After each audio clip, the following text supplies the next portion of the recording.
Hi friends, ನಮಸ್ತೆ. ನಾನು Mallikarjun. Welcome to ಸ್ಪರ್ಧಾ ಕರ್ನಾಟಕ ಅಕಾಡೆಮಿ ಯೂಟ್ಯೂಬ್ ಚಾನಲ್. ಸ್ನೇಹಿತರೆ, ಈ ನವಂಬರ್ 24ನೇ ತಾರೀಕು 2024ರಂದು KCET ಎಕ್ಸಾಮ್ ನಡೆಯುತ್ತೆ. ಅದರಲ್ಲಿ ಫಸ್ಟ್ ಪೇಪರಲ್ಲಿ ಟೋಟಲಿ 50 ಪ್ರಶ್ನೆಗಳಿರ್ತಾವಲ್ಲ, ಅದರಲ್ಲಿ ಸುಮಾರು ಒಂದು 14ರಿಂದ 15 ಪ್ರಶ್ನೆಗಳು ಈ ಮೆಂಟಲ್ ಎಬಿಲಿಟಿ ಅಂದರೆ ಆಪ್ಟಿಟ್ಯೂಡ್ ಮತ್ತು ರೀಸನಿಂಗ್ ಸಂಬಂಧಪಟ್ಟಂಥ ಪ್ರಶ್ನೆಗಳನ್ನು ಕೇಳಲಾಗುತ್ತೆ.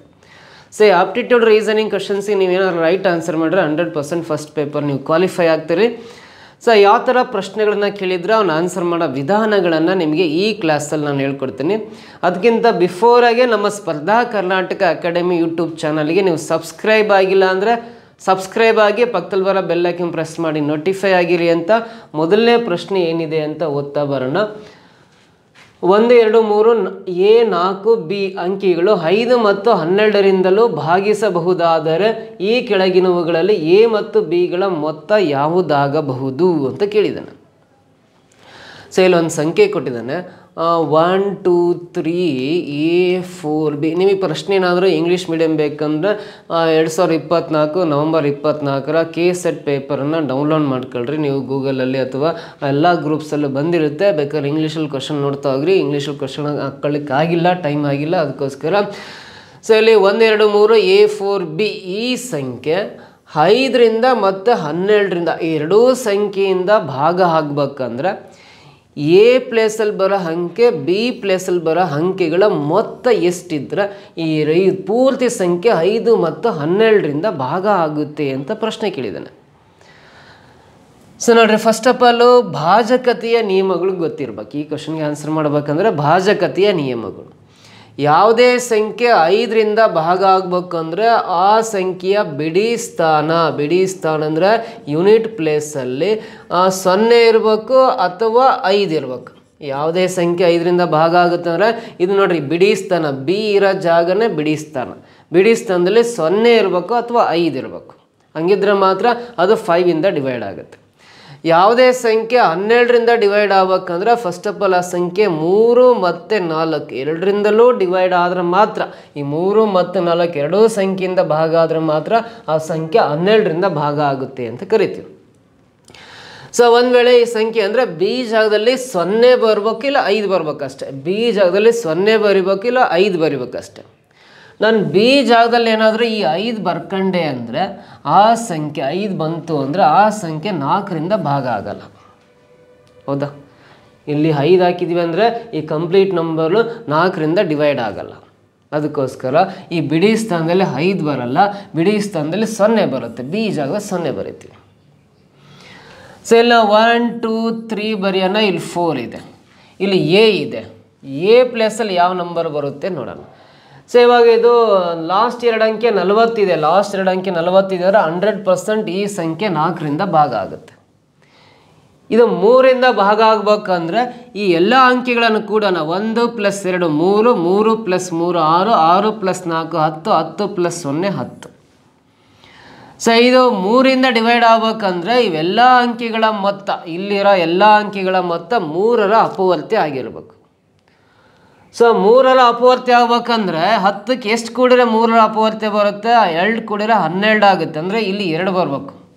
ಇಲ್ಲಿ 2 ಬಂದರೆ ಈ ಕಂಪ್ಲೀಟ್ ನಂಬರು 3ಇಂದ ಡಿವೈಡ್ ಆಗುತ್ತೆ, 4ಇಂದನೂ ಆಗುತ್ತೆ, 5ಇಂದನೂ ಡಿವೈಡ್ ಆಗುತ್ತೆ. ಅಂದಮೇಲೆ 5 ಮತ್ತು 12 ಎರಡರಿಂದನೂ ಡಿವೈಡ್ ಆಗುತ್ತೆ. A ಜಾಗದಲ್ಲಿ 2 ಬಂತು, B ಜಾಗದಲ್ಲಿ 0 ಬಂತು. 2 + 0 ಅಂದರೆ 2 ಆಗುತ್ತೆ. ಆಪ್ಷನಲ್ಲಿ 2 ಇಲ್ಲ ಅಂದರೆ ಇದು ರಾಂಗ್ ಅನ್ಕೋಬೇಡ್ರಿ. ಸೊ 2 ಬಂದರೆ ಅದು ಎಲ್ಲ ನಂಬರಿಂದ ಡಿವೈಡ್ ಆಗುತ್ತೆ ಅಂತ ಹೇಳಿದ್ನಲ್ಲ. ಇವಾಗ ಅಲ್ಲ, ಆಪ್ಷನಲ್ಲಿ 2 ಇಲ್ಲ ಅಂದರೆ ಈ 2 ತೆಗೆದುಬಿಡೋಣ. ಸೊ ನೆಕ್ಸ್ಟ್ ನೋಡ್ರಿ, ಎಲ್ಲ ಅಂಕೆಗಳ ಮೊತ್ತ 10 ಇದೆಯಲ್ಲ, ನೆಕ್ಸ್ಟ್ ಇದಕ್ಕೆ 5 ಕೂಡಿದಾಗ 15 ಬರುತ್ತೆ. ಈ 15 ಅವಾಗ 3ರಿಂದ ಡಿವೈಡ್ ಆಗುತ್ತೆ ಅಂದಮೇಲೆ ಈ A ಜಾಗದಲ್ಲೂ 5 ಬರೋ ಸಾಧ್ಯತೆಯೂ ಇದೆ. ಇಲ್ಲಿ 5 ಆಗ್ತಾಗ ಸೊ ಇವಾಗ ನೋಡ್ರಿ 1, 2, 3, 3, 6, 5, 11, 4, 15 ಬರುತ್ತೆ. 15 ಅನ್ನೋದು 3ರಿಂದ ಡಿವೈಡ್ ಆಗುತ್ತೆ. ಸೊ ಹಾಗಾದರೆ A ಪ್ಲೇಸಲ್ಲಿ 5 ಬರುತ್ತೆ, B ಪ್ಲೇಸಲ್ಲಿ 0 ಇದೆ ಅಂದರೆ A ಜಾಗದಲ್ಲಿ ಬರೋ ಅಂಕೆ 5, B ಜಾಗದಲ್ಲಿ ನಾವು 0 ಹಾಕಿದಾಗ 5 + 0 ಇವೆರಡು ಕೂಡಿದಾಗ A ಮತ್ತು Bಗಳ ಮೊತ್ತ 5 ಬರುತ್ತೆ. 5 ಅನ್ನೋದು ಆಪ್ಷನ್ ಫಸ್ಟ್ 1ಅಲ್ಲಿದೆ. This is the answer. A ಪ್ಲಸಲ್ಲಿ 5 ಬಿ ಪ್ಲಸಲ್ಲಿ 0 ಹಾಕೊಂಡಾಗ ಇವಾಗ ಈ ಕಂಪ್ಲೀಟ್ ನಂಬರು 5ಇಂದ ಡಿವೈಡ್ ಆಗುತ್ತೆ ಮತ್ತು 12ಇಂದನೂ ಡಿವೈಡ್ ಆಗುತ್ತೆ. ಚೆಕ್ ಮಾಡಿ ನೋಡ್ರಿ, 5ರಿಂದ ಭಾಗಿಸ್ರಿ, ಆಮೇಲೆ 12ರಿಂದನೂ ಭಾಗಿಸಿ, 5 ಮತ್ತು 12 ಎರಡರಿಂದನೂ ಭಾಗ ಆಗುತ್ತೆ ಅಂದಮೇಲೆ ಎ ಪ್ಲಸಲ್ಲಿ 5 ಬರಬೇಕು, ಬಿ ಪ್ಲಸಲ್ಲಿ 0 ಬರಬೇಕು. 5 + 0 ಅಂದರೆ 5 ಬರುತ್ತೆ. First option correct answer. ಗೊತ್ತಾಯ್ತಾ? ನೆಕ್ಸ್ಟ್ ಕ್ವಶನ್ ಟ್ರೈ ಮಾಡೋಣ. ಒಬ್ಬ ಕಳ್ಳನನ್ನು ಒಬ್ಬ ಪೊಲೀಸ್ 100 ಮೀಟರ್ ದೂರದಲ್ಲಿರುವುದನ್ನು ಗುರುತಿಸುತ್ತಾನೆ. ಕಳ್ಳನನ್ನು ಪೊಲೀಸು ನೋಡಿ, ಇವನು ಪೊಲೀಸು ಕಳ್ಳನನ್ನು 100 ಮೀಟರ್ ಅಂತರದಲ್ಲಿ ಕಂಡುಹಿಡಿತಾನೆ. ಮುಂದೆ ಹೋಗ್ತಾನೆ ಕಳ್ಳ ಅಂತ. ಕಳ್ಳ ಮತ್ತು ಪೊಲೀಸ್ ನಡುವೆ 100 ಮೀಟರ್ ಡಿಸ್ಟೆನ್ಸ್ ಇರುತ್ತೆ. ಸೊ ಇವನು ಕಳ್ಳ, ಇವನು ಥೀಫ್ ಅಂತ ಬರೀತೀನಿ. ಆಗ ಪೊಲೀಸ್ ಕಳ್ಳನನ್ನು ಬೆನ್ನಟ್ಟಲು ಪ್ರಾರಂಭಿಸಿದಾಗ ಕಳ್ಳನು ಓಡಲು ಆರಂಭಿಸುತ್ತಾನೆ. ಕಳ್ಳನ ವೇಗ ಪ್ರತಿ ಗಂಟೆಗೆ 8 ಕಿಲೋಮೀಟರ್. ಕಳ್ಳನ ಸ್ಪೀಡು ಪ್ರತಿ ಗಂಟೆಗೆ 8 ಕಿಲೋಮೀಟರ್ ಅಂತ ಕೊಟ್ಟಿದ್ದೀನಿ, 8 km/h. ಮತ್ತು ಪೊಲೀಸನ ವೇಗ ಪ್ರತಿ ಗಂಟೆಗೆ 10 ಕಿಲೋಮೀಟರ್ ಅಂತ ಕೊಟ್ಟಿದ್ದಾನೆ, 10 km/h. ಸೊ ಹಾಗಿದ್ದರೆ ಕಳ್ಳನು ಎಷ್ಟು ದೂರ ಓಡಿದರೆ ಪೊಲೀಸನನ್ನು ಹಿಂದಿಕ್ಕುತ್ತಾನೆ ಅಂತ ಕೇಳಿದ್ದಾರೆ. ಹಾಗಾದರೆ ಎಷ್ಟು ದೂರ, ಇಲ್ಲಿಂದ ಎಷ್ಟು ದೂರ ಓಡಿದಾದ್ಮೇಲೆ ಸೊ ಪೊಲೀಸ್ ಕಳ್ಳನನ್ನು ಹಿಡಿತಾನೆ ಅಂತ ಪ್ರಶ್ನೆ ಕೇಳಿದಂಗೆ. ಕಳ್ಳ ಇಲ್ಲಿಂದ ಎಷ್ಟು ದೂರ ಓಡಿದರೆ ಆ ಪೊಲೀಸ್ ಕಳ್ಳನನ್ನು ಹಿಡಿಲಿಕ್ಕೆ ಸಾಧ್ಯತೆ ಇದೆ ಅಂತ ಕ್ವಶನ್ ಕೇಳಿದ್ದಾನೆ. ಫಸ್ಟ್ ಆಫ್ ಆಲ್ ನೋಡ್ರಿ, ನಾವು ಕಳ್ಳ 8 ಕಿಲೋಮೀಟರ್ ಸ್ಪೀಡಲ್ಲಿ ಹೋಗ್ತಾನೆ, ಪೊಲೀಸ್ 10 ಕಿಲೋಮೀಟರ್ ಸ್ಪೀಡಲ್ಲಿ ಅವ್ನು ಹಿಡಿಲಿಕ್ಕೆ ಕೊಡ್ತಾ ಇದ್ದಾನೆ. ಅವರಿಬ್ಬರ ನಡುವೆ ಅಂತರ 100 ಮೀಟ್ರ್ ಇದೆ ಅಂದರೆ ಪೊಲೀಸ್ನಿಂದ ಕಳ್ಳನ ಹಿಡಿಲಿಕ್ಕೆ ಆಗುತ್ತೆ. ಯಾಕಂದರೆ ಕಳ್ಳನ ವೇಗ ಕಡಿಮೆ ಇದೆ, ಪೊಲೀಸಿನ ವೇಗ ಹೆಚ್ಚಿದೆ ಅಂದರೆ ಈ ಪೊಲೀಸನ್ನ ಕಳ್ಳನ ಹಿಡಿಲಿಕ್ಕೆ ಸಾಧ್ಯತೆ ಇದೆ. ಎಷ್ಟು ಟೈಮಲ್ಲಿ ಹಿಡಿತಾನೆ ಅಂತ ಫಸ್ಟ್ ಟೈಮ್ ಕಂಡುಹಿಡಿಯೋಣ.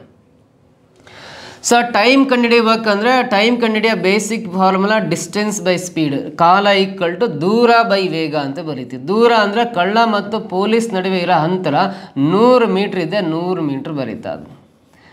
ಡಿವೈಡ್ ಬೈ ಕೆಳಗಡೆ ಏನು ಮಾಡೋಣ ಅಂದರೆ ಸ್ಪೀಡ್ ಅಂದರೆ ಇವರಿಬ್ಬರು ಸೇಮ್ ಡೈರೆಕ್ಷನ್ ಕಡೆ ಹೋಗ್ತಾರೆ. ಈ ಕಡೆ ಈ ದಿಕ್ಕಲ್ಲಿ ಕಳ್ಳ ಓಡ್ತಾನೆ, ಅದೇ ದಿಕ್ಕಿನಲ್ಲಿ ಪೊಲೀಸು ಕಳ್ಳನ ಹಿಡಿಲಿಕ್ಕೆ ಹೋಗ್ತಾರೆ. ಅಂದರೆ ಇವರಿಬ್ಬರು ಹೋಗ್ತಕ್ಕಂಥ ಡೈರೆಕ್ಷನ್ ಸೇಮ್ ಇದೆ.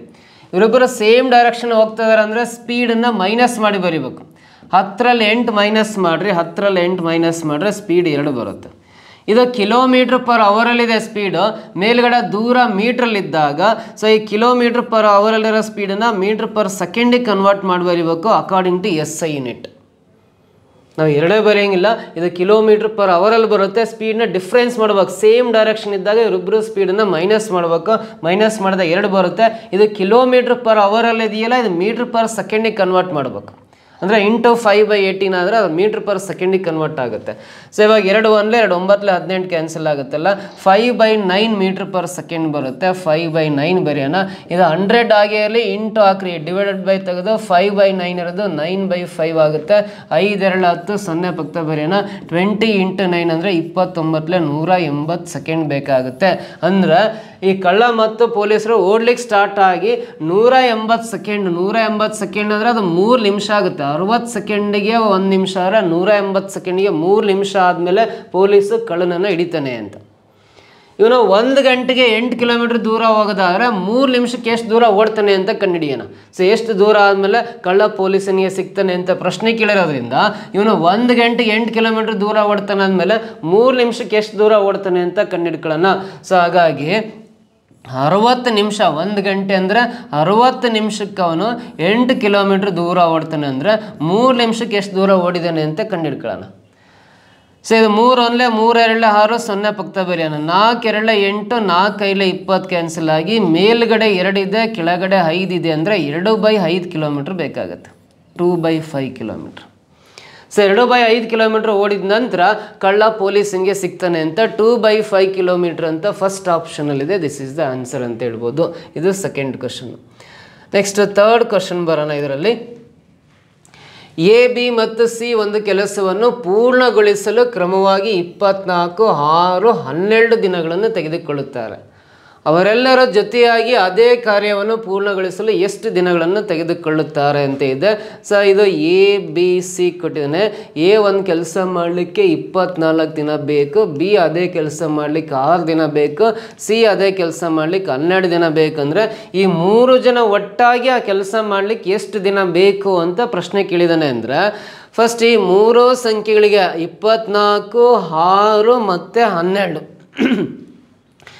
ಈ ಮೂರು ಸಂಖ್ಯೆಗಳಿಗೆ ನಾವು ಲಾಸ್ ಸಹ ಕಂಡುಹಿಡ್ಕೋಬೇಕು. 24, 6, 12 ಲಾಸ್ ಸಹ ಎಷ್ಟು ಬರುತ್ತೆ ಅಂದರೆ 24 ಬರುತ್ತೆ. ಈ ಮೂರು ಸಂಖ್ಯೆಗಳಿಗೆ ನೀವು ಲಾಸ್ ಸಹ ಕಂಡುಹಿಡಿದ್ರೆ 24 ಬರುತ್ತೆ. ಸೊ ಈ 24ಅನ್ನು ಇಲ್ಲಿರೋ ಎಲ್ಲ ಸಂಖ್ಯೆಗಳನ್ನು ಭಾಗ ಮಾಡಿದ್ರೆ ಇದು 24 1 24 1 ಬರುತ್ತೆ. ನೆಕ್ಸ್ಟ್ ಇದು 6 4 24 4 ಬರುತ್ತೆ.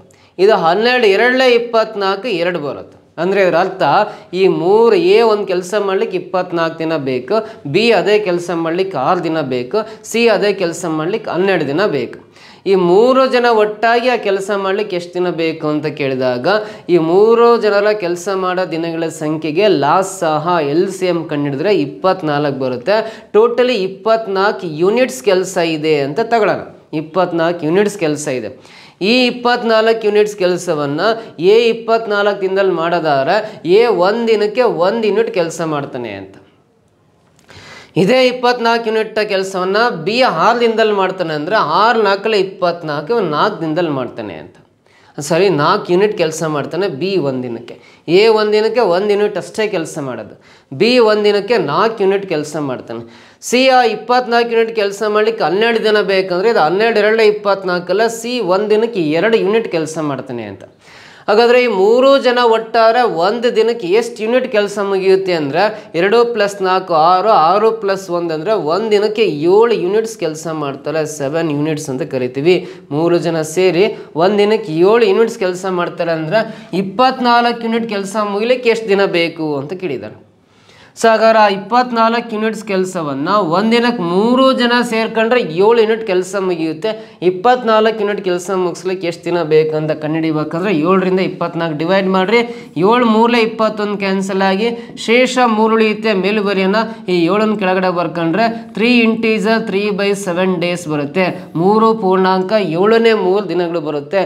3 ಇಂಟೀಜರ್ 3/7 ಡೇಸ್ ಅಂತ ಇಲ್ಲಿ 4th ಆಪ್ಷನ್ಲಿದೆ. 3 ಇಂಟೀಜರ್ 3/7 ಡೇಸ್ ಅಂತ 4th option is the right answer ಅಂತ ಹೇಳ್ಬೋದು. ಕ್ಲಿಯರ್ ಆಗುತ್ತೆ ಆಯ್ತಾ. ಸೊ ನೆಕ್ಸ್ಟ್ ಕ್ವಶನ್ ಬರೋಣ. ಇದಾದಮೇಲೆ ನೋಡಿ, 8 ಜನರು PQRSTUV ಮತ್ತು W G1 ಮತ್ತು G2 ಎಂದು 2 ಗುಂಪುಗಳಾಗಿ ವಿಂಗಡಿಸಿದ್ದು ಪ್ರತಿ ಗುಂಪಿನಲ್ಲಿ 4 ಜನರು ಇರುತ್ತಾರೆ. ನೋಡಿ, ಟೋಟಲಿ 8 ಜನ ಇದ್ದಾರೆ. 8 ಜನವನ್ನು 2 ಗುಂಪುಗಳಾಗಿ ವಿಂಗಡಿಸಿದ್ದಾರೆ. ಒಂದು ಗುಂಪನ್ನು G1 ಮತ್ತೊಂದು ಗುಂಪನ್ನು G2 ಅಂತ ತಗೊಂಡಿದ್ದಾರೆ. ಪ್ರತಿ ಗುಂಪಲ್ಲಿ 4 ಜನ ಇದ್ದಾರೆ ಅಂತೇಳಿದ್ದಾನೆ. ಯಾರ್ಯಾರು ಯಾವ ಗುಂಪಲ್ಲಿದ್ದಾರೆ ಅಂತೇಳಿ ಇನ್ಫಾರ್ಮೇಷನ್ ಕೊಟ್ಟಿದ್ದಾನೆ, ಅದು ನೋಡ್ತಾ ಹೋಗ್ರಿ. ಟಿ ಇರುವ ಗುಂಪಿನಲ್ಲಿ ಪಿ ಇರಬೇಕು ಅಂತಿದೆ. ಟಿ ಇರ್ತಕ್ಕಂಥ ಗುಂಪಲ್ಲೇ ಪಿ ಇರ್ಬೇಕಂದ್ರೆ ಟಿ ಮತ್ತು ಪಿ ಇಬ್ಬರು ಒಂದೇ ಗುಂಪಲ್ಲಿ ಇರ್ತಾರೆ ಅಂತ. ಟಿ ಮತ್ತು ಪಿ ಒಂದೇ ಗ್ರೂಪಲ್ಲಿ ಇದ್ದಾರೆ ಅಂತ.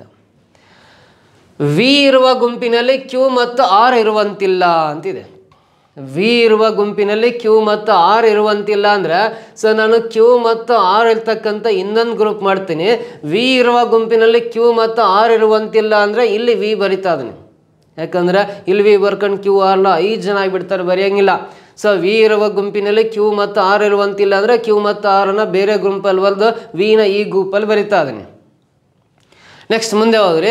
ಆರ್ ಮತ್ತು ಎಸ್ ಯು ಇರುವ ಗುಂಪಿನಲ್ಲಿ ಇರುವಂತಿಲ್ಲ.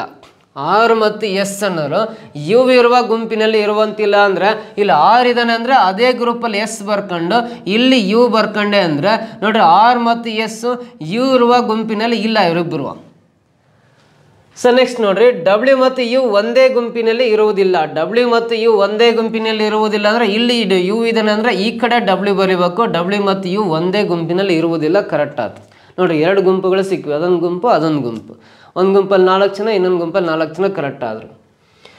ಡಬ್ಲ್ಯೂ ಮತ್ತು ಕ್ಯೂ ಇವುಗಳು G1 ಗುಂಪಿನಲ್ಲಿ ಇದ್ದಾರೆ. ಡಬ್ಲ್ಯೂ ಮತ್ತು ಕ್ಯೂ G1 ಗುಂಪಿನಲ್ಲಿ ಇದ್ದಾರೆ ಅಂತ ಹೇಳಿದಾರೆ. ಈ ಡಬ್ಲ್ಯೂ ಮತ್ತು ಕ್ಯೂ ಅನ್ನೋರ ಗುಂಪಿನ ಹೆಸರು G1 ಅಂತ. ಇದು G1 ಗ್ರೂಪ್. ಇದು G1 ಅಂದರೆ ಈ ಕಡೆ ಪಕ್ಕದನ್ನ ಇದನ್ನು G2 ಗ್ರೂಪ್ ಅಂತ ತಗೊಳ್ಳೋಣ. ಡಬ್ಲ್ಯೂ ಮತ್ತು ಕ್ಯೂ G1 ಗುಂಪು ಅಂತ ಹೇಳಿದನಂದ್ರೆ ಅದು G1 ಗ್ರೂಪ್ ಆದರೆ ಇದು G2 ಗ್ರೂಪ್ ಅಂತ ಬರೀತೀನಿ. ಈ ಕೆಳಗಿನ ಯಾವ ಆಯ್ಕೆ ಸರಿಯಾಗಿದೆ ಅಂತಿದೆ. 4 ಆಪ್ಷನ್ಸಲ್ಲಿ ಯಾವ್ದು ಸರಿ ಅಂತ ಹೋದ್ರಿ.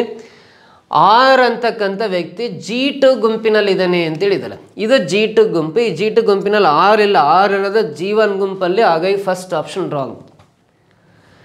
You V P T G2 ಗುಂಪಿನಲ್ಲಿದೆ ಅಂತಿದೆ. ಯು ನೋಡ್ರಿ, ಇಲ್ಲಿ ಯು ವಿ ಪಿ ಇದು ಟೀನೇ. ಇದು ಟಿ. UVPTನ ಈ 4 ಜನ G2 ಗ್ರೂಪಲ್ಲಿದ್ದಾರೆ.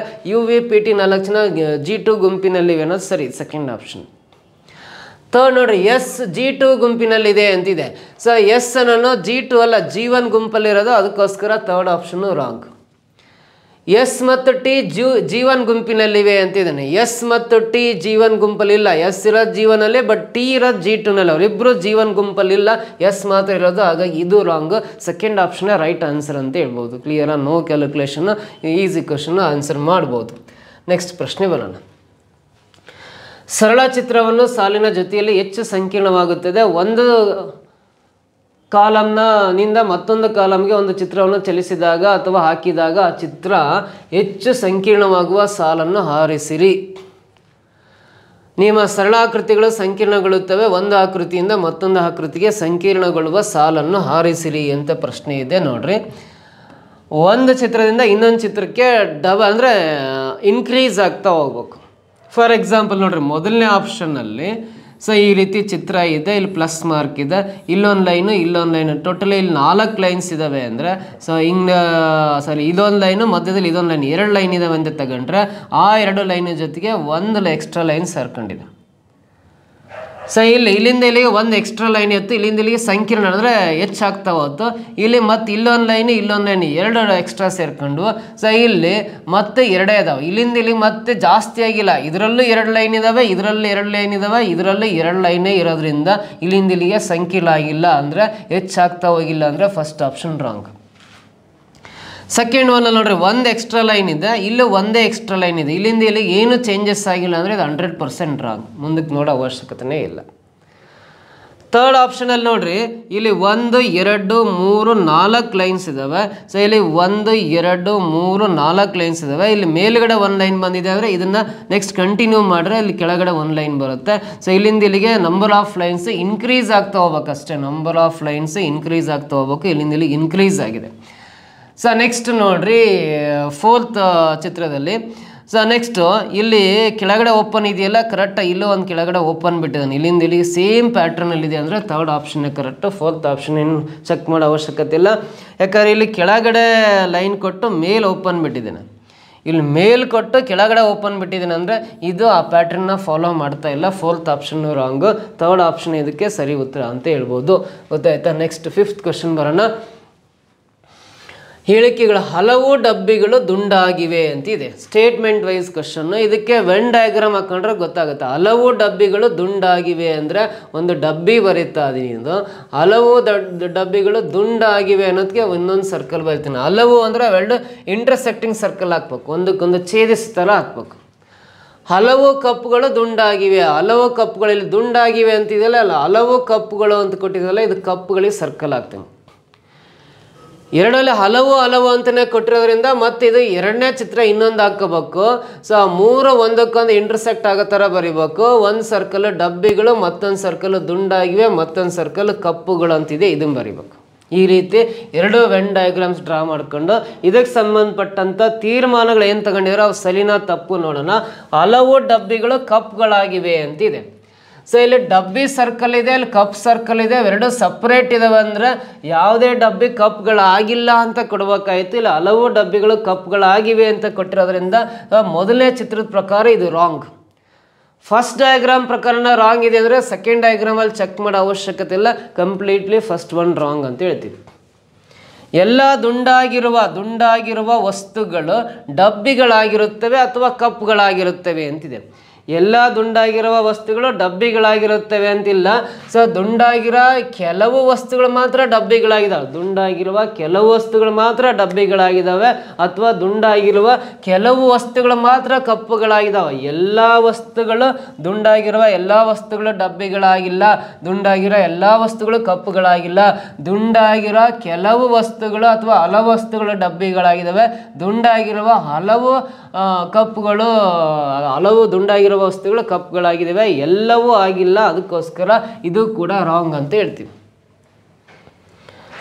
ಸೊ ನೆಕ್ಸ್ಟ್ ನೋಡೋಣ, ಹಲವು ಡಬ್ಬಿಗಳು ಆಯತಾಕಾರದಲ್ಲಿವೆ ಅಂತ. ಹಲವು ಡಬ್ಬಿಗಳು ಆಯತಾಕಾರದಲ್ಲಿಲ್ಲವಲ್ಲ, ಸೊ ಇಲ್ಲಿ ಹಲವು ಡಬ್ಬಿಗಳು ದುಂಡಾಕಾರದಲ್ಲಿದ್ದಾವೆ.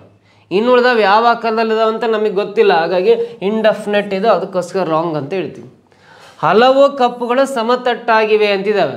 ಸೊ ಆ ಕಪ್ಪುಗಳಲ್ಲಿ ಹಲವು ಕಪ್ಪುಗಳು ದುಂಡಾಗಿವೆ, ಇನ್ನು ಉಳಿದವು ಯಾವ ಆಕಾರದಲ್ಲಿದ್ದಾವೆ ಅಂತ ನಮಗೆ ಕರೆಕ್ಟಾಗಿ ಗೊತ್ತಿಲ್ಲ, ಅದಕ್ಕೋಸ್ಕರ ಇದು ಕೂಡ ರಾಂಗ್ ಅಂತೀವಿ. ಎಲ್ಲ ತೀರ್ಮಾನಗಳು ತಪ್ಪಾಗಿದ್ದಾವೆ ಅಂದರೆ ಸೊ ಇಲ್ಲಿ ಯಾವ ತೀರ್ಮಾನವು ಸರಿ ಇಲ್ಲ ಅಂತಿದೆಯಲ್ಲ, ಆಪ್ಷನ್ 3 1 ಇದಕ್ಕೆ ಆನ್ಸರ್ ಆಗಿರುತ್ತೆ. ಗೊತ್ತಾಯ್ತಾ? ನೆಕ್ಸ್ಟ್ ಕ್ವೆಶ್ಚನ್ ಬರೋಣ. ರೋಹನ್ ಎಸ್ ಕೇಂದ್ರದಿಂದ ಉತ್ತರದ ಕಡೆಗೆ 30 ಮೀಟರ್ ಚಲಿಸಿ ನಂತರ ಬಲಕ್ಕೆ ತಿರುಗಿ 30 ಮೀಟರ್ ಚಲಿಸುತ್ತಾನೆ. ಮತ್ತೆ ಅವನು ಬಲಕ್ಕೆ ತಿರುಗಿ 50 ಮೀಟರ್ ಚಲಿಸುತ್ತಾನೆ. ಅಂತಿಮವಾಗಿ ಬಲಕ್ಕೆ ತಿರುಗಿ 30 ಮೀಟರ್ ಚಲಿಸುತ್ತಾನೆ. ಈಗ ಅವನು ಎಸ್ ಕೇಂದ್ರದಿಂದ ಯಾವ ದಿಕ್ಕಿಗೆ ಹಾಗೂ ಎಷ್ಟು ದೂರದಲ್ಲಿದ್ದಾನೆ ಅಂತ ಪ್ರಶ್ನೆ ಕೇಳಿದ್ದಾನೆ. ಸೊ ನಡೆದ ಡೈರೆಕ್ಷನ್ ಟೆಸ್ಟ್ ಅಂತ ಕರಿತೀವಿ. ದಿಕ್ಕುಗಳ ಪರೀಕ್ಷೆ ಅಂತ ಕೊಟ್ಟಾಗ ನಾವು 4 ದಿಕ್ಕುಗಳೆಲ್ಲ ಚಿತ್ರ ಬರೆಯೋಣ. ಮೇಲಿರೋದು ಉತ್ತರ ದಿಕ್ಕು, ಕೆಳಗಿರೋದು ದಕ್ಷಿಣ ದಿಕ್ಕು, ಬಲಭಾಗಕ್ಕೆ ಪೂರ್ವ ದಿಕ್ಕು ಬರೆಯೋಣ, ಎಡಭಾಗಕ್ಕೆ ಪಶ್ಚಿಮ ದಿಕ್ಕು ಬರೆಯೋಣ. ಉತ್ತರ ದಿಕ್ಕಿಂದ ಸ್ಟಾರ್ಟ್ ಮಾಡಿ left right combination clockwise ಡೈರೆಕ್ಷನಲ್ಲಿ ಪ್ರತಿ ದಿಕ್ಕ ಹತ್ರ ಲೆಫ್ಟ್ ರೈಟ್ ಕಾಂಬಿನೇಷನ್ ಈ ರೀತಿ ಬರ್ಕೊಂಡು. ಸೊ ಇವಾಗ ನಾವೇನು ಮಾಡೋಣ ಅಂದರೆ ಪ್ರಶ್ನೆ ಓದ್ತಾ ಬರೋಣ. ಇಷ್ಟು ರೆಡಿ ಮಾಡ್ಕೊಂಡು ಕ್ವಶನ್ ಓದ್ರಿ. ರೋಹನ್ ಎಸ್ ಕೇಂದ್ರದಿಂದ ಉತ್ತರದ ಕಡೆಗೆ 30 ಮೀಟರ್ ಚಲಿಸಿ ಅಂತಿದೆಯಲ್ಲ, ಉತ್ತರ ದಿಕ್ಕ ಹತ್ರ 30 ಸಂಖ್ಯೆ ಬರ್ಕೊಂಡ್ರೆ ಸಾಕು. ನಂತರ ಬಲಕ್ಕೆ ತಿರುಗಿ ನೋಡ್ರಿ, ಉತ್ತರ ದಿಕ್ಕಿನಿಂದ ರೈಟ್ ಬಲಕ್ಕೆ ತಿರುಗಿದ್ರೆ ಪೂರ್ವ ದಿಕ್ಕು ಸಿಗುತ್ತೆ. ಬಲಕ್ಕೆ ತಿರುಗಿ 30 ಮೀಟರ್ ಚಲಿಸುತ್ತಾನೆ ಅಂತ ಕೊಟ್ಟಾಗ ಪೂರ್ವ ದಿಕ್ಕ ಹತ್ರ 30 ಬರಿಬೇಕು.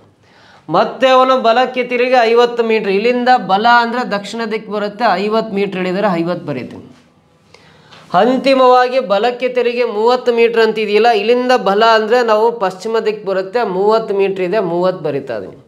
ಈಗ ಅವನು ಎಸ್ ಕೇಂದ್ರದಿಂದ ಎಷ್ಟು ದೂರದಲ್ಲಿ ಮತ್ತು ಯಾವ ದಿಕ್ಕಿಗಿದ್ದಾನೆ ಅಂತ ಕೇಳಿದಾರಲ್ಲ, ಈ ಮೆಥಡಲ್ಲಿ ಆನ್ಸರ್ ಮಾಡ್ಬೇಕಂದ್ರೆ ನೀವು ಆಪೋಸಿಟ್ ಡೈರೆಕ್ಷನ್ ಇರೋ ನಂಬರ್ಸ್ನ ಮೈನಸ್ ಮಾಡಬೇಕು. ಉತ್ತರಕ್ಕೆ ವಿರುದ್ಧ ದಿಕ್ಕು ದಕ್ಷಿಣ, ಪಶ್ಚಿಮಕ್ಕೆ ವಿರುದ್ಧ ದಿಕ್ಕು ಪೂರ್ವ, ಆಪೋಸಿಟ್ ಡೈರೆಕ್ಷನ್ ಇರೋ ನಂಬರ್ಸ್ ಮಾತ್ರ ಮೈನಸ್ ಮಾಡಬೇಕು. ಇದರಲ್ಲಿರೋ 30 ಈ 30 ಕ್ಯಾನ್ಸಲ್ ಆಗುತ್ತೆ, ಏನು ಉಳಿಯಲ್ಲ. ಸೊ ಈ ನೋಡ್ರಿ, ಈ 50ರಲ್ಲಿ ಆಪೋಸಿಟ್ ಡೈರೆಕ್ಷನ್ 30ನ್ನ ಮೈನಸ್ ಮಾಡಿದಾಗ ಇನ್ನು ಉಳಿಯೋದು 20. ಉಳಿಯ ಸಂಖ್ಯೆ ಎರಡರಲ್ಲಿ ದೊಡ್ಡದು ಯಾವ್ದಿರುತ್ತೋ ಆ ದಿಕ್ಕತ್ರ ಬರೀಬೇಕು ಉಳಿಯ ಸಂಖ್ಯೆ. ನೋಡ್ರಿ, ಇಲ್ಲಿ ಯಾವ ನಂಬರ್ ಇಲ್ಲ, ಇಲ್ಲಿ ಯಾವ ನಂಬರ್ ಇಲ್ಲ, ಇಲ್ಲಿ ಯಾವ ನಂಬರ್ ಇಲ್ಲ. ದಕ್ಷಿಣ ದಿಕ್ಕತ್ರ 20 ಮಾತ್ರ ಸಂಖ್ಯೆ ಇದೆ ಅಂದರೆ ಅವನು ಆರಂಭದ ಸ್ಥಳದಿಂದ ಅಂದರೆ ಎಸ್ ಕೇಂದ್ರದಿಂದ 20 ಮೀಟರ್ ದೂರದಲ್ಲಿದ್ದಾನೆ. ಯಾವ ದಿಕ್ಕು ಅಂದರೆ ಇಲ್ಲಿ ಉಳಿದಿರೋ ದಿಕ್ಕು ದಕ್ಷಿಣ. ಯಾವ ದಿಕ್ಕತ್ರ ಸಂಖ್ಯೆ ಇದೆ ಅಂದರೆ ದಕ್ಷಿಣ ದಿಕ್ಕತ್ರ ಸಂಖ್ಯೆ ಇರೋದ್ರಿಂದ 20 ಮೀಟರ್ ದಕ್ಷಿಣಕ್ಕೆ ಅಥವಾ ದಕ್ಷಿಣಕ್ಕೆ 20 ಮೀಟರ್ ಅಂತ ಇದೆಯಲ್ಲ, ಆಪ್ಷನ್ ಸೆಕೆಂಡ್ 1 ಇದು ರೈಟ್ ಆನ್ಸರ್ ಆಗುತ್ತೆ. ಕ್ಲಿಯರ್ ಆಗುತ್ತೆ ಆಯ್ತಾ? ಈಸಿಯಾಗಿ ಆನ್ಸರ್ ಮಾಡ್ಬೋದು ಇದಕ್ಕೆ ಎಕ್ಸಾಮಲ್ಲಿ. ನೆಕ್ಸ್ಟ್ ಕ್ವೆಶ್ಚನ್ ಬರೋಣ. ಎ ಮತ್ತು ಬಿ ಸಹೋದರರಾದರೆ ಎನ ಸಹೋದರಿ ಸಿ, ಇನ ಸಹೋದರಿ ಡಿ, ಬಿನ ಮಗಳು ಇ, ಡಿನ ಅಂಕಲ್ ಯಾರು ಅಂತ ಕೇಳಿದಾನೆ. ಬ್ಲಡ್ ರಿಲೇಷನ್ಶಿಪ್ಗೆ ಸಂಬಂಧಪಟ್ಟಂಥ ಪ್ರಶ್ನೆ, ಸಿಂಪಲ್ ಕ್ವಶನು. ಎ ಮತ್ತು ಬಿ ಸಹೋದರರಾದರೆ ಅಂದರೆ ಇದಕ್ಕೆ ವಂಶವೃಕ್ಷ ಫ್ಯಾಮಿಲಿ ಟ್ರೀ ಬರೆಯೋಣ. ಎ ಮತ್ತು ಬಿ ಇಬ್ಬರು ಸಹೋದರರಾದರೆ ಅಂತ ಕೊಟ್ಟಿರೋದ್ರಿಂದ ಎ ಪ್ಲಸ್ ಬರಿತೀನಿ, ಬಿಗೂ ಪ್ಲಸ್ ಬರಿತೀನಿ. ಸಹೋದರರು ಅಂದರೆ ಇವರಿಬ್ಬರು ಪುರುಷರು ಅಂತ ಮೇಲ್ಸ್ ಆಗಿರೋದ್ರಿಂದ ಮೇಲ್ಸಿಗೆಲ್ಲ ಪ್ಲಸ್ ಬರಿತೀನಿ, ಫೀಮೇಲ್ಸ್ಗೆಲ್ಲ ಮೈನಸ್ ಬರಿತೀನಿ. ಸಹೋದರರು ಅಂದರೆ ಅಣ್ಣ ತಮ್ಮ, ಇವರಿಬ್ಬರು ಪುರುಷರು, ಪ್ಲಸ್ ಚಿಹ್ನೆ ಬರಿತೀನಿ. ಏನ ಸಹೋದರಿ ಸಿ, ಏನ ಸಹೋದರಿ ಯಾರು ಅಂದರೆ ಸಿ, ಸಹೋದರಿ ಅಂದರೆ ಅವ್ರ ಮಹಿಳೆ, ಮೈನಸ್ ಬರಿತಾ ಇದೀನಿ. ಈ 3 ಜನ ಸಿಬ್ಲಿಂಗ್ಸ್ ಒಡ ಹುಟ್ಟಿದವರು ಆಗ್ತಾರೆ. ಈನ ಸಹೋದರಿ ಡಿ, ಇಲ್ಲಿ ಈ ಅಕ್ಷರ ಡಿ ಅಕ್ಷರ ಎಲ್ಲಿ ಜಾಯಿನ್ ಮಾಡೋದಂತ ಗೊತ್ತಿಲ್ಲ. ಈ ಸೆಂಟೆನ್ಸ್ ಪೆಂಡಿಂಗಲ್ಲಿರಲಿ, ಮುಂದಿನ ಸೆಂಟೆನ್ಸ್ ಹೋದ್ರೆ ಬಿನ ಮಗಳು ಇ ಅಂತ ಇದೆ. ಈ ಬಿನ ಮಗಳು ಯಾರು ಅಂದರೆ ಇ, ಮಗಳು ಅಂದರೆ ಮೈನಸ್, ಮಹಿಳೆ ಅಲ್ಲ, ಮೈನಸ್ ಬರಿಬೇಕು. ಸೊ ಇವಾಗ ಇದು ಸಿಕ್ಕಾದ್ಮೇಲೆ ಈ ಸೆಂಟೆನ್ಸ್ ಕಂಪ್ಲೀಟ್ ಮಾಡ್ಬೋದು. ಈನ ಸಹೋದರಿ ಡಿ, ಹೀಗೆ ಸಹೋದರಿ ಇದ್ದಾರೆ. ಈನ ಸಹೋದರಿ ಯಾರು? ಡಿ. ಸಹೋದರಿ ಅಂದರೆ ಅವರು ಫೀಮೇಲು, ಮೈನಸ್ ಬರೀತಾರೆ. ಹಾಗಾದರೆ ಡಿನ ಅಂಕಲ್ ಯಾರು ನೋಡ್ರಿ, ಡಿಗೆ ತಂದೆ ಬಿ, ಬಿನ ಸಹೋದರ ಎ ಆಗಿರೋದ್ರಿಂದ ಈ ಡಿನ ತಂದೆ ಬಿ, ತಂದೆಯ ಸಹೋದರಿಗೆ ಅಂಕಲ್ ಅಂತ ಕರಿತೀವಿ. ಅಂದರೆ ಡಿನ ಅಂಕಲ್ ಯಾರು ಅಂದರೆ ಎ ಆಗಿರ್ತಾರೆ. ಸೊ ಇಲ್ಲಿ ಆಪ್ಷನ್ ಎ ಅನ್ನೋದು ಫಸ್ಟ್ ಆಪ್ಷನಲ್ಲಿ ಇದೆಯಾ, ದಿಸ್ ಈಸ್ ದ ಆನ್ಸರ್. ಕ್ಲಿಯರಾಗಿ ಗೊತ್ತಾಯ್ತಾ? ನೆಕ್ಸ್ಟ್ ಪ್ರಶ್ನೆ ನೋಡ್ರಿ. ಪ್ರಸ್ತುತ ತಂದೆ ಮತ್ತು ಮಗನ ವಯಸ್ಸಿನ ಅನುಪಾತವು 19:5. ಮತ್ತು 4 ವರ್ಷಗಳ ನಂತರ ಈ ಅನುಪಾತವು 3:1 ಆಗುತ್ತದೆ.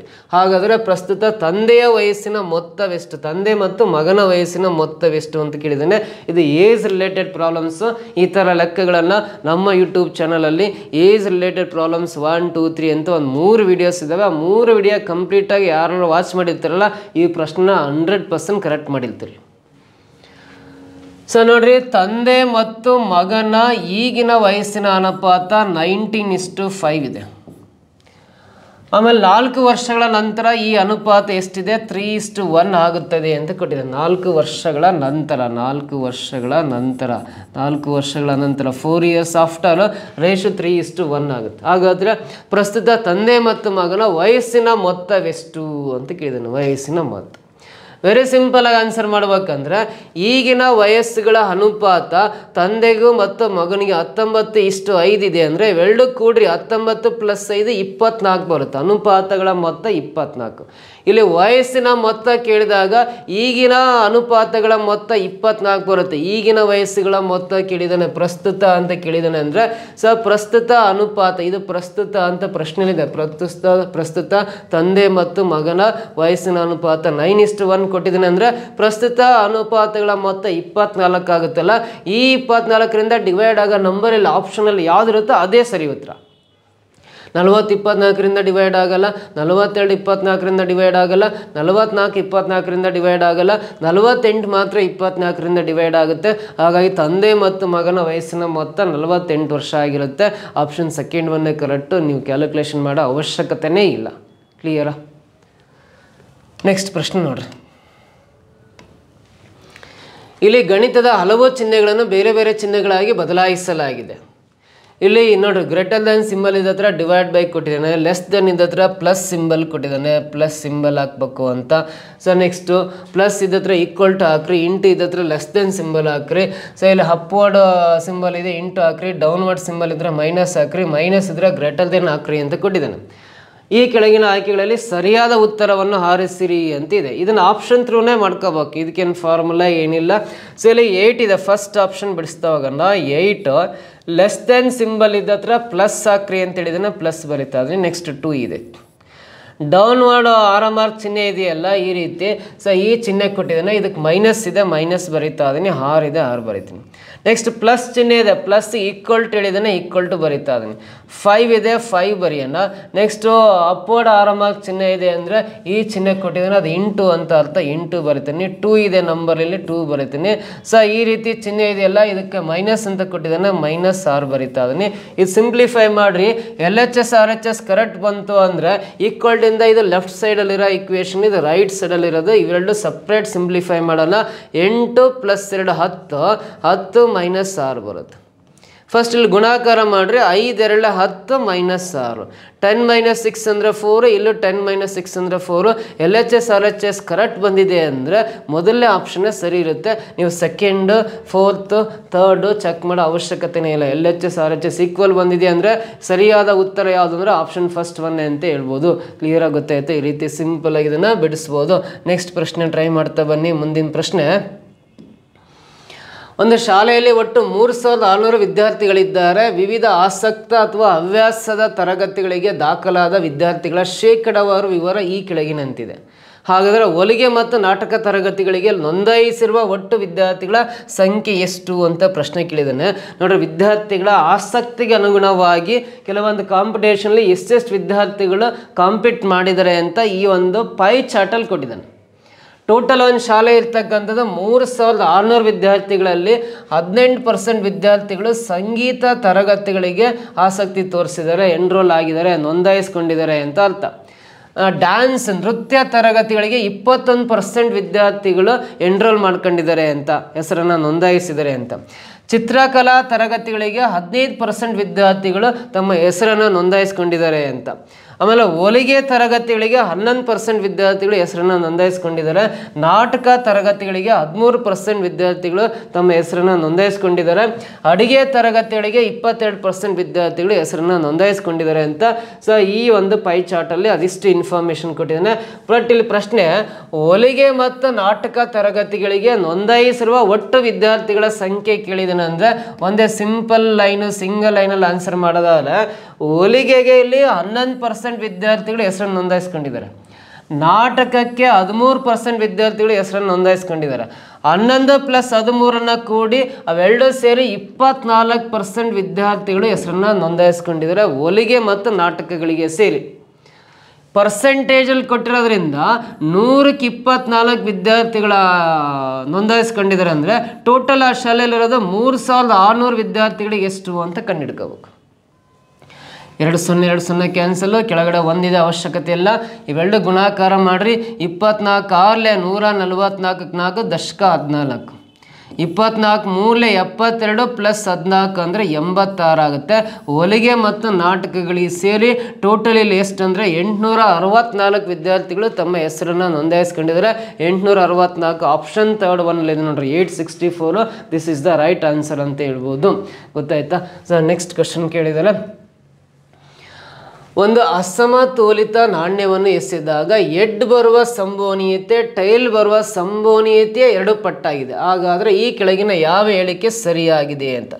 ಎಡ್ ಬರುವ ಸಂಭವನೀಯತೆ ಟೈಲ್ ಬರುವ ಸಂಭವನೀಯತೆ 2 ಪಟ್ಟಾಗಿರ್ಬೇಕು. ಸೊ ಹಾಗಾದ್ರೆ ಇಲ್ಲಿ ಆಪ್ಷನ್ ಥ್ರೋ ಮಾಡ್ಕೋಬೇಕು ನೋಡ್ರಿ. ಇಲ್ಲಿ ಟೈಲ್ ಬರುವ ಸಂಭವನೀಯತೆ 1/2 ಇದೆ ನೋಡ್ರಿ. ಟೈಲ್ ಬರುವ ಸಂಭವನೀಯತೆ 1/2 ಇದೆ. ಟೈಲ್ ಬರುವ ಸಂಭವನೀಯತೆ 1/2 ಇದೆ ಅಂದರೆ ಇದರ 2 ಪಟ್ಟು ಎಡ್ ಬರುವ ಸಂಭವನೀಯತೆ ಇರ್ಬೇಕಾದ್ರೆ ಇಂಟು 2ರಿಂದ ಗುಣಾಕಾರ ಮಾಡಿದ್ರೆ 2 ಕ್ಯಾನ್ಸಲ್ ಆಗಿ ಎಡ್ ಬರುವ ಸಂಭವನೀಯತೆ 1 ಬರುತ್ತೆ. ಬಟ್ ಇಲ್ಲಿ ಎಡ್ ಬರುವ ಸಂಭವನೀಯತೆ 1/2 ಕೊಟ್ಟಿರೋದ್ರಿಂದ ಇದು ರಾಂಗ್ ಇದೆ. ಯಾಕಂದರೆ ಎಡ್ ಬರುವ ಸಂಭವನೀಯತೆ 1/2 ಇದೆ, ಟೈಲ್ ಬರುವ ಸಂಭವನೀಯತೆ 1/2 ಇದೆ. ಇವೆರಡು ಸೇಮ್ ಇದಾವೆ. ಇಲ್ಲಿ ಎಡ್ ಬರುವ ಸಂಭವನೀಯತೆ ಟೈಲ್ಗಿಂತ 2 ಪಟ್ಟಿಲ್ಲ, 2 ಈಕ್ವಲ್ ಇದಾವೆ ಅಂದರೆ 100% ರಾಂಗ್ ಆನ್ಸರ್. ಸೊ ಇಲ್ಲಿ ಟೈಲ್ ಬರುವ ಸಂಭವನೀಯತೆ 1/4 ಇದೆಯಲ್ಲ, ಇದು 2 ಪಟ್ಟು ಅಂದರೆ ಇಂಟು 2ರಿಂದ ಗುಣಾಕಾರ ಮಾಡಿರಿ. 2 1 2 4 ಕ್ಯಾನ್ಸಲ್ ಆಗಿ ಮೇಲ್ಗಡೆ 1 ಇಂಟು 1 1 ಕೆಳಗಡೆ 2 ಇದೆ ಅಂದರೆ ಇದು ಎಡ್ ಬರುವ ಸಂಭವನೀಯತೆ 1/2 ಬರಬೇಕು. ಟೈಲ್ ಬರುವ ಸಂಭವನೀಯತೆ 1/4 ಇದೆ ಅಂದರೆ ಇದರ 2 ಪಟ್ಟು ಅಂದರೆ ಇಂಟು 2ರಿಂದ ಗುಣಿಸಿದ್ರೆ ಎಡ್ ಬರುವ ಸಂಭವನೀಯತೆ 1/2 ಆಗಿರಬೇಕು. ಬಟ್ ಇಲ್ಲಿ 3/4 ಆಗಿದೆ ಅಂದರೆ 100% ಇದು ರಾಂಗ್ ಆನ್ಸರ್. 3rd ಆಪ್ಷನ್ ಬರೋಣ. ಇಲ್ಲಿ ಟೈಲ್ ಬರುವ ಸಂಭವನೀಯತೆ 3/7 ಅಂತ ಕೊಟ್ಟಿದ್ದಾನೆ. ಇದರ 2 ಪಟ್ಟು ಅಂದರೆ ಇದನ್ನ 2ರಿಂದ ಗುಣಿಸೋಣ. ಇಲ್ಲಿ 3 ಇಂಟು 2 6 ಡಿವೈಡ್ ಬೈ ಕೆಳಗಡೆ 7 ಆಗುತ್ತಲ್ಲ. ಸೊ ಎಡ್ ಬರುವ ಸಂಭವನೀಯತೆ 6/7 ಇರಬೇಕು. ಇಲ್ಲ 6/7 ಇಲ್ಲ 2/3 ಇದೆ ಅಂದರೆ ಇದು ಕೂಡ ರಾಂಗ್ ಆನ್ಸರ್. ಈ 3 ರಾಂಗ್ ಆದಮೇಲೆ ಲಾಸ್ಟ್ ಒಂದು ಸರಿ ಇರಲೇಬೇಕು. ಸರಿ ಇದೆಯಾ ಅಂತ ಒಂದ್ಸಲ ಚೆಕ್ ಮಾಡೋಣ. ಇಲ್ಲಿ ಟೈಲ್ ಬರುವ ಸಂಭವನೀಯತೆ 1/3 ಇದೆ ಅಂದರೆ ಇದರ 2 ಪಟ್ಟು ಅಂದರೆ ಇಂಟು 2ರಿಂದ ಗುಣಿಸ್ರಿ. 1 ಇಂಟು 2 ಅಂದರೆ 2, ಕೆಳಗಡೆ 3 ಇದೆ ಅಂದರೆ ಎಡ್ ಬರುವ ಸಂಭವನೀಯತೆ 2/3 ಆಗುತ್ತೆ. ಸೊ ಕರೆಕ್ಟ್ ಇಲ್ಲಿ ಎಡ್ ಬರುವ ಸಂಭವನೀಯತೆ 2/3 ಕೊಟ್ಟಿದ್ದಾನೆ ಅಂದರೆ 4th ಆಪ್ಷನ್ನೇ ಸರಿ ಇದೆ. ಈ ಎಡ್ ಬರುವ ಸಂಭವನೀಯತೆ ಟೈಲ್ ಬರುವ ಸಂಭವನೀಯತೆ 2 ಪಟ್ಟು ಇರ್ಬೇಕಂದ್ರೆ ಇದನ್ನ 2ರಿಂದ ಗುಣಿಸ್ರಿ, ಇದು ಬರಬೇಕು. ಕರೆಕ್ಟಾಗಿ ಬರ್ತಾ ಇದೆ. ಆಪ್ಷನ್ 4th ಒನ್ನೇ ಸರಿ ಉತ್ತರ. ಮತ್ತಿನ್ನೇನು ಮಾಡೋ ಅವಶ್ಯಕತೆ ಇಲ್ಲ, ಸಿಂಪಲ್ ಕ್ವಶನ್. ನೆಕ್ಸ್ಟ್ ಒಂದು ವೆನ್ ಡಯಾಗ್ರಾಮ್ ಇದೆ, ಇದನ್ನು ಸಾಲ್ವ್ ಮಾಡಿ ನೋಡ್ರಿ. ಏನು ಕೊಟ್ಟಿದ್ದಾನೆ ವೆನ್ ಡಯಾಗ್ರಾಮಲ್ಲಿ ಅಂದರೆ ತಕ್ಷಣದ ತೀರ್ಮಾನ ಅಂದರೆ ಇಲ್ಲಿ ಗುಂಪು ಎ ಕ್ಲರ್ಕನ್ನು ರೆಪ್ರೆಸೆಂಟ್ ಮಾಡುತ್ತೆ ಅಂದರೆ ಇದು ಎ ಸರ್ಕಲ್, ಇದು ಕ್ಲರ್ಕ್ಗಳನ್ನು ರೆಪ್ರೆಸೆಂಟ್ ಮಾಡುತ್ತೆ ಅಂತ ಕೊಟ್ಟಿದ್ದಾನೆ. ಗುಂಪು ಬಿ ಸ್ನಾತಕ ಪದವೀಧರರು ಅನ್ನೋಂಥ ಇದು ಗುಂಪು ಬಿ ಇದೆಯಲ್ಲ ಸ್ನಾತಕ ಪದವೀಧರರನ್ನು ರೆಪ್ರೆಸೆಂಟ್ ಮಾಡುತ್ತೆ, ಪೋಸ್ಟ್ ಗ್ರಾಜ್ಯುಯೇಟ್ಸ್ನ ರೆಪ್ರೆಸೆಂಟ್ ಮಾಡುತ್ತೆ. ಗುಂಪು ಸಿ ಇದೆಯಲ್ಲ ಇದು ಸಿ ಗುಂಪು ನೌಕರರನ್ನು ರೆಪ್ರೆಸೆಂಟ್ ಮಾಡ್ತಾರೆ, ನೌಕರರನ್ನು ರೆಪ್ರೆಸೆಂಟ್ ಮಾಡುತ್ತೆ ಅಂತ ಕೊಟ್ಟಿದ್ದಾನೆ. ಸೊ ಹಾಗಾದರೆ ಕೆಲವು ಪದವೀಧರರು ಸರ್ಕಾರಿ ನೌಕರರು ಆಗಿರುತ್ತಾರೆ, ಅದರ ಕ್ಲರ್ಕ್ಗಳಾಗಿರುವುದಿಲ್ಲ. ಆ ಗುಂಪು ಯಾವುದು? ಕೆಲವು ಪದವೀಧರರು ಸರ್ಕಾರಿ ನೌಕರಿಗಳಾಗಿರ್ತಾರೆ, ಅದರ ಕ್ಲರ್ಕ್ಗಳಾಗಿರುವುದಿಲ್ಲ ಅಂತಿದೆ. ಕ್ಲರ್ಕ್ಗಳಾಗಿರುವುದಿಲ್ಲ ಅಂತಿರೋದ್ರಿಂದ ಎ ಸರ್ಕಲಲ್ಲಿ ಬರೋ ಯಾವ ಅಕ್ಷರನೂ ಆನ್ಸರ್ ಅಲ್ಲ ಅಂತ. ಕ್ಲರ್ಕ್ಗಳು ಆಗಿರುವುದಿಲ್ಲ ಅಂದರೆ ಎ ಸರ್ಕಲ್ ಇರೋ ಯಾವುದೇ ಅಕ್ಷರ ಆನ್ಸರ್ ಅಲ್ಲ ಅಂತ. ಹಾಗಾದರೆ ಉಳಿದಿರೋ ಅಕ್ಷರಗಳು ಈ ನೋಡ್ರಿ, ಉಳಿದಿರೋದು ಒಂದೇ ಅಕ್ಷರ ಯಾವುದೇನು ಎಫ್ ಮಾತ್ರ. ಈ ಎಫ್ ಅನ್ನೋರು ನೋಡ್ರಿ ಈ ಸರ್ಕಲಲ್ಲಿ ಇದೆ ಅಂದರೆ ಪದವೀಧರರಾಗಿದ್ದಾರೆ, ಈ ಸರ್ಕಲಲ್ಲೂ ಕಾಣಿಸ್ತಾರೆ ಅಂದರೆ ನೌಕರರು ಆಗಿದ್ದಾರೆ. ಪದವೀಧರರು ಸರ್ಕಾರಿ ನೌಕರರು ಆಗಿರೋ ಯಾವ ಅಕ್ಷರ ಅಂದರೆ ಎಫ್ ಅಕ್ಷರ ಹೇಳುತ್ತೆ. So simple question, second option correct. ಒಂದೇ ಅಕ್ಷರ ಉಳಿಯೋದು ಎಫ್. ಇದು ಬಿ ಸಿ ಬಿಡ್ರಿ, ಇದು ಬಿ ಗುಂಪು, ಇದು ಸಿ ಗುಂಪು. ಉಳಿಯೋದು ಒಂದೇ ಅಕ್ಷರ ಎಫ್ ಅನ್ನೋದೇ. ಪದವೀಧರರು ಹೌದು, ಆಮೇಲೆ ನೌಕರರು ಹೌದು, ಸರ್ಕಾರಿ ನೌಕರರು. ಹಾಗಾಗಿ ಆಪ್ಷನ್ ಸೆಕೆಂಡ್ 1 ಸರಿ ಉತ್ತರ ಆಗುತ್ತೆ. ಓಕೆನಾ. ನೆಕ್ಸ್ಟ್ ಕ್ವಶನ್ ನೋಡ್ರಿ. ನಮ್ಮ ದೇಶದಲ್ಲಿ ವಾರ್ಷಿಕವಾಗಿ 6 ಮಿಲಿಯನ್ ಯೂನಿಟ್ ರಕ್ತದ ಅಗತ್ಯವಿದೆ. ಆದರೆ ಪ್ರಸ್ತುತ ವಾರ್ಷಿಕ ಉತ್ಪಾದನೆ 3.6 ಮಿಲಿಯನ್ ಯೂನಿಟ್ಸ್ ಆಗಿದೆ. ಅಗತ್ಯ ಕ್ರಮಗಳು ನೋಡ್ರಿ, ನಮ್ಮ ದೇಶಕ್ಕೆ ಒಂದು ವರ್ಷಕ್ಕೆ 6 ಮಿಲಿಯನ್ ರಕ್ತದ ಅವಶ್ಯಕತೆ ಇದೆ. 6 ಮಿಲಿಯನ್ ಯೂನಿಟ್ ರಕ್ತದ ಅವಶ್ಯಕತೆ ಇದೆ. ಅದರಲ್ಲಿ ಪ್ರತಿ ವರ್ಷ ವಾರ್ಷಿಕವಾಗಿ ಉತ್ಪಾದನೆ ಸಿಗ್ತಾ ಇರೋದು 3.6 ಮಿಲಿಯನ್ ಯೂನಿಟ್ಸ್ ಮಾತ್ರ. ಇನ್ನೂ ಶಾರ್ಟೇಜ್ ಇರೋದು ನೋಡ್ರಿ, 6 ಮಿಲಿಯನ್ ಬೇಕಾಗಿದೆ, ಅಲ್ಲಿ ಉತ್ಪಾದನೆ ಆಗ್ತಾ ಇರೋದು 3.6 ಮಿಲಿಯನ್. ಇನ್ನೂ ಶಾರ್ಟೇಜ್ ಆಗ್ತಿರೋದು 2.4 ಮಿಲಿಯನ್ ಬ್ಲಡ್ ಇನ್ನೂ ಶಾರ್ಟೇಜ್ ಇದೆ. ಹಾಗಾದರೆ ಈ ಯಾವ ಥರ ಅಗತ್ಯ ಕ್ರಮಗಳನ್ನು ಯಾವ ಕ್ರಮಗಳನ್ನು ಕೈಗೊಂಡ್ರೆ ರಕ್ತದ ಉತ್ಪಾದನೆಯನ್ನು ಹೆಚ್ಚು ಮಾಡಬಹುದು ಅಂತ ಪ್ರಶ್ನೆ ಕೇಳಿದಂಗೆ. ಯಾವ ಕ್ರಮಗಳನ್ನು ಕೈಗೊಂಡ್ರೆ ರಕ್ತದ ಉತ್ಪಾದನೆ ಹೆಚ್ಚು ಮಾಡ್ಬೋದು ಅಂತ ಕ್ವಶನ್. ಏನು ಕ್ರಮ ಕೈಗೊಳ್ತೀರಿ ನೀವು ಅಂತ. ರಕ್ತದ ಉತ್ಪಾದನೆಯನ್ನು ಹೆಚ್ಚು ಮಾಡಲಿಕ್ಕೆ ಯಾವ ಕ್ರಮಗಳನ್ನು ಕೈಗೊಳ್ತೀರಿ? ರಕ್ತದಾನ ಮಾಡುವುದರಿಂದ ಅವರ ಆರೋಗ್ಯವು ಹೇಗೆ ಸುಧಾರಿಸುತ್ತದೆ ಎಂದು ತಿಳಿಸುವುದರ ಮೂಲಕ ಆಕರ್ಷಿಸಬೇಕು ಅಂತ ಹೇಳ್ತೀವಿ. ಒಬ್ಬ ಆರೋಗ್ಯವಂತ ಮನುಷ್ಯ ಪ್ರತಿ ವರ್ಷ ರಕ್ತದಾನ ಮಾಡ್ತಾ ಹೋದರೆ ಅವನ ಆರೋಗ್ಯದಲ್ಲಿ ಯಾವುದೇ ವ್ಯತ್ಯಾಸ ಉಂಟಾಗಲ್ಲ. ರಕ್ತದಾನ ಮಾಡ್ತಾ ಹೋದರೆ ಹಳೆಯ ರಕ್ತ ಹೋಗಿ ಹೊಸ ರಕ್ತ ಉತ್ಪಾದನೆ ಅಂತೆಲ್ಲ ಮನುಷ್ಯನ ಆರೋಗ್ಯ ಚೆನ್ನಾಗಿರುತ್ತೆ. ಈ ರೀತಿ ಕೆಲವೊಂದು ಹೆಲ್ತ್ ಟಿಪ್ಸ್ಗಳನ್ನು ಕೊಡೋದ್ರ ಮೂಲಕ ಆಕರ್ಷಣೆ ಮಾಡಿದ್ರೆ ಎಲ್ಲರೂ ಬಂದು ರಕ್ತ ಕೊಡಲಿಕ್ಕೆ ಆಸಕ್ತಿ ಆಗಿರ್ತಾರೆ, ಮುಂದೆ ಬರ್ತಾರೆ ಅಂತ ಅರ್ಥ. ಈ ಕ್ರಮನೂ ಸರಿ ಇದೆ. ರಕ್ತದಾನ ಮಾಡೋದ್ರಿಂದ ಆರೋಗ್ಯ ಇನ್ನೂ ಚೆನ್ನಾಗಿರುತ್ತೆ, ಭಾಳ ವರ್ಷ ಬದುಕಬಹುದು. ಅಂಥೇಳಿ ಹಳೆಯ ರಕ್ತ ಹೋದಂತೆಲ್ಲ ಹೊಸ ರಕ್ತ ಬಾಡಿಯಲ್ಲಿ ಉತ್ಪಾದನೆ ಆಗಿದರೆ ನಿಮ್ಮ ಆರೋಗ್ಯ ತುಂಬ ಇಂಪ್ರೂವ್ಮೆಂಟ್ ಆಗುತ್ತೆ, ಹೆಲ್ತಿಯಾಗಿರ್ಬೋದು ಅಂತ ಈ ರೀತಿಯ ಕೆಲವೊಂದು ಸಂದೇಶಗಳನ್ನು ಜನಗಳಿಗೆ ನೀಡ್ತಾ ಹೋದರೆ ರಕ್ತದ ಉತ್ಪಾದನೆ ಹೆಚ್ಚು ಮಾಡ್ಬೋದು ಅಂತಿದೆ. 100% ಈ ಒಂದು ಪಾಯಿಂಟ್, ಈ ಕ್ರಮ ಸರಿ ಇದೆ ಅಂತ ಹೇಳ್ಬೋದು. ಸೆಕೆಂಡ್ ಒನ್ನು, ರಕ್ತದಾನಿಗಳನ್ನು ಆರ್ಥಿಕವಾಗಿ ಪ್ರೋತ್ಸಾಹಿಸುವುದರ ಮೂಲಕ ಆಕರ್ಷಿಸುವುದು. ಇದು ಕೆಲವೊಂದು ಟೈಮು ವ್ಯಾಲಿಡ್ ಅನಿಸುತ್ತೆ, ಕೆಲವೊಬ್ಬರ ದೃಷ್ಟಿಯಿಂದ ಇನ್ವ್ಯಾಲಿಡ್ ಅನಿಸುತ್ತೆ. ಯಾಕಂದರೆ ದುಡ್ಡು ಕೊಟ್ಟರೆ ರಕ್ತ ಸಿಗುತ್ತೆ ಅನ್ನೋ ಒಂದು ಭಾವನೆ ಜನಗಳಲ್ಲಿದೆ. ಆದರೆ ಕೆಲವೊಬ್ಬರು ಆರ್ಥಿಕವಾಗಿ ಹಿಂದುಳಿದಂಥವ್ರಿಗೆ ಹಣದ ಅವಶ್ಯಕತೆ ಇರುತ್ತೆ. ಅಂಥವರಿಗೆ ನಾವು ಆರ್ಥಿಕವಾಗಿ ಪ್ರೋತ್ಸಾಹ ನೀಡುವುದರಿಂದಲೂ ಕೂಡ ರಕ್ತವನ್ನು ಅಂದರೆ ರಕ್ತದಾನಿಗಳನ್ನು ಹೆಚ್ಚು ಮಾಡ್ಬೋದು. ಇದು ಒಂದು ರೀತಿ ನನ್ನ ಪ್ರಕಾರ ಅಷ್ಟೇ ಹೇಳ್ತಾರೆ. ಅದು ಒಬ್ಬೊಬ್ಬರ ವ್ಯೂವಲ್ಲಿ ಒಂದೊಂದು ಥರ ಚೇಂಜಸ್ ಆಗೋ ಚಾನ್ಸಸ್ ಇರುತ್ತೆ. ಇದು ಕೂಡ ಒಂದು ರೀತಿ ಸರಿ ಅಂತ ಅನಿಸುತ್ತೆ. ಆಮೇಲೆ ಹೆಚ್ಚು ಖಾಸಗಿ ರಕ್ತ ನಿಧಿಗಳನ್ನು ಪ್ರೋತ್ಸಾಹಿಸುವುದು. ಖಾಸಗಿಯಾಗಿ ಕೆಲವೊಂದು ಬ್ಲಡ್ ಬ್ಯಾಂಕ್ಸ್ ಇದ್ದಾವೆ, ಅವಳಿಗೆ ಮಾರಲ್ ಆಗಿ ಸಪೋರ್ಟ್ ಮಾಡ್ತಾ ಬಂದರೆ ಅವ್ರು ಹೆಚ್ಚು ಬ್ಲಡ್ ಡೊನೇಷನ್ ಕ್ಯಾಂಪ್ಗಳನ್ನು ಆಯೋಜನೆ ಮಾಡ್ತಾ ಇರ್ತಾರೆ. ಅವುಗಳಿಗೆ ಸರ್ಕಾರ ಪ್ರೋತ್ಸಾಹ ನೀಡ್ತಾ ಬಂದರೆ, ಅವರಿಗೆ ಅವರ ಅನುದಾನಗಳನ್ನು ನೀಡ್ತಾ ಬಂದರೆ ಅವ್ರು ಹೆಚ್ಚು ಈ ಬ್ಲಡ್ ಡೊನೇಷನ್ ಕ್ಯಾಂಪ್ಗಳನ್ನು ಆರ್ಗನೈಸ್ ಮಾಡಿದಂತೆಲ್ಲ ರಕ್ತದ ಉತ್ಪಾದನೆ ಹೆಚ್ಚು ಮಾಡ್ಬೋದು ಅನ್ನೋ ಪಾಯಿಂಟ್. ಇದು ಕೂಡ ಸೂಕ್ತವಾಗಿದೆ ಅಂತಲೇ ಹೇಳ್ಬೋದು. ನನ್ನ ಪ್ರಕಾರ ಈ 3 ಪಾಯಿಂಟ್ಸ್ಗಳಿಂದ ಅಗತ್ಯ ಕ್ರಮಗಳನ್ನು ಕೈಗೊಂಡ್ರೆ ರಕ್ತದ ಉತ್ಪಾದನೆ ಹೆಚ್ಚು ಮಾಡ್ಬೋದು ಅನಿಸುತ್ತೆ. ಹಾಗಾಗಿ ಮೇಲಿನ ಎಲ್ಲ 3 ಅನುಸರಿಸುವುದು ಒಳ್ಳೆಯದು ಅಂತ ನನ್ನ ಭಾವನೆ. ಅಷ್ಟೇ. ಇದು ಕೆಲವೊಬ್ಬರ ದೃಷ್ಟಿಯಿಂದ ಕೆಲವೊಂದು ಪಾಯಿಂಟ್ಗಳು ವ್ಯಾಲಿಡ್ ಅನಿಸುತ್ತೆ, ಇನ್ವ್ಯಾಲಿಡ್ ಅನಿಸುತ್ತೆ. ಅದು ನಿಮ್ಮ ಮೆಂಟಾಲಿಟಿ, ಮಾನಸಿಕ ಅಥವಾ ಬುದ್ಧಿಶಕ್ತಿಗೆ ವಿವೇಚನೆಗೆ ಬಿಟ್ಟ ವಿಚಾರ. ಈ ಪ್ರಶ್ನೆ ಮಾತ್ರ ಇವೆಲ್ಲ ಈ KSET ಎಕ್ಸಾಮಲ್ಲಿ ಕೇಳಿರ್ತಕ್ಕಂಥ ಪ್ರಶ್ನೆಗಳು. ಇದರಲ್ಲಿ ಟೋಟಲಿ ಒಂದು 3-4 ಕ್ವಶನ್ ಬಿಟ್ಟರೆ ಆಲ್ಮೋಸ್ಟ್ ಆಲ್ ಒಂದು 12ರಿಂದ 13 ಪ್ರಶ್ನೆಗಳನ್ನು 12 ಪ್ರಶ್ನೆಗಳಂತೂ ಎಲ್ಲರೂ ಈಸಿಯಾಗಿ ಅಟೆಂಡ್ ಮಾಡಿ ಸ್ಕೋರ್ನ ಮಾಡ್ಬೋದು. ಇದೇ ಥರ ಸ್ಪರ್ಧಾ ಕರ್ನಾಟಕ ಅಕಾಡೆಮಿ ಯೂಟ್ಯೂಬ್ ಚಾನಲ್ನ ನೋಡ್ತಾ ಇರಿ. ನೆಕ್ಸ್ಟ್ ಬರ್ತಕ್ಕಂಥ ಪರೀಕ್ಷೆಗಳಿಗೆ ನೀವು ತಯಾರಿ ಮಾಡ್ಕೊಳ್ರಿ ಅಂತ ಹೇಳ್ತಾ ಈ ವಿಡಿಯೋ ಇಷ್ಟ ಆಗಿದ್ದರೆ ಒಂದು ಲೈಕ್ ಮಾಡಿ, ಕಮೆಂಟ್ ಮಾಡಿ, ನಿಮ್ಮ ಫ್ರೆಂಡ್ಸ್ಗೆಲ್ಲ ಶೇರ್ ಮಾಡ್ತಾ ಬನ್ನಿ. ಮತ್ತೆ ನೆಕ್ಸ್ಟ್ ವಿಡಿಯೋದಲ್ಲಿ ಭೇಟಿ ಆಗ್ತೀನಿ. Thank you so much.